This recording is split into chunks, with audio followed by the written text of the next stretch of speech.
ओम शांति।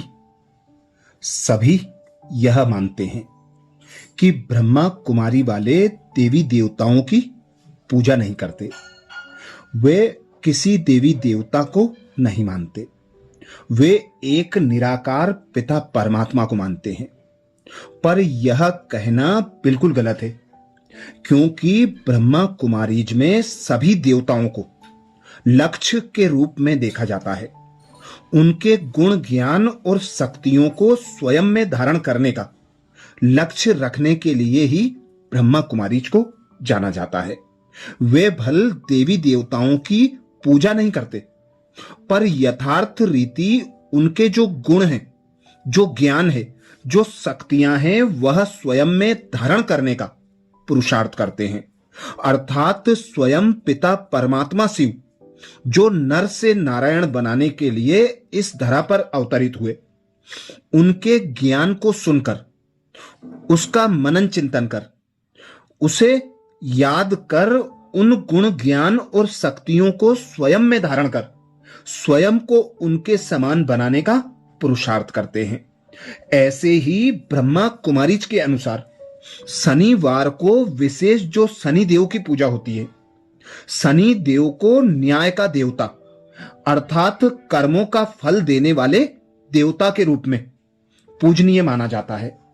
वे कर्मों के फल को निष्पक्ष रूप से देते हैं और किसी के भी कर्मों के अनुसार उसे सुख व दुख प्रदान करते हैं। शनि देव को शांत करने के लिए नियमित रूप से ध्यान करना, हर आत्मा की सेवा करना और अच्छे कर्म करना, यही शनि देव को प्रसन्न करने के लिए विशेष ब्रह्मा कुमारीज में पुरुषार्थ बताया जाता है। अतः हम यह मान लें कि शनि देव को न्याय का देवता कहा जाए तो यह कोई गलत बात नहीं होगी, क्योंकि जब भी कोई मनुष्य अच्छे कर्म करता है तो अच्छे कर्म का उसे अच्छा ही फल प्राप्त होता है। यदि उसने कोई बुरा कर्म किया तो उस कर्म के अनुसार उसे बुरा फल प्राप्त होना ही है, जिसे ही शनि देव के द्वारा प्राप्त फल माना जाता है। भक्ति मार्ग में जो शनि देव को नकारात्मक देवता के रूप में जाना जाता है, उन्हें दुख देना और सुख देना दोनों ही कार्य के लिए निमित्त बनाया गया है।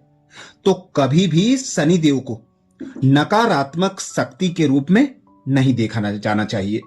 सदा अच्छे कर्म करके उन्हें सकारात्मक रूप से देखा जाए तो उनके द्वारा सुख और शांति यथार्थ रीति प्राप्त होती है।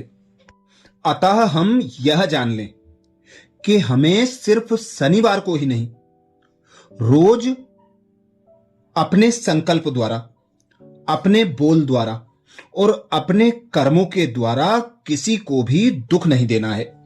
यदि हम कल्याणकारी कार्य करेंगे, श्रेष्ठ कार्य करेंगे, अच्छे कर्म करेंगे तो उसका फल हमें अच्छा ही प्राप्त होगा।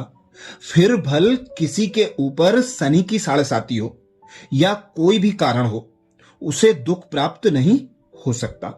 अच्छा, ओम शांति।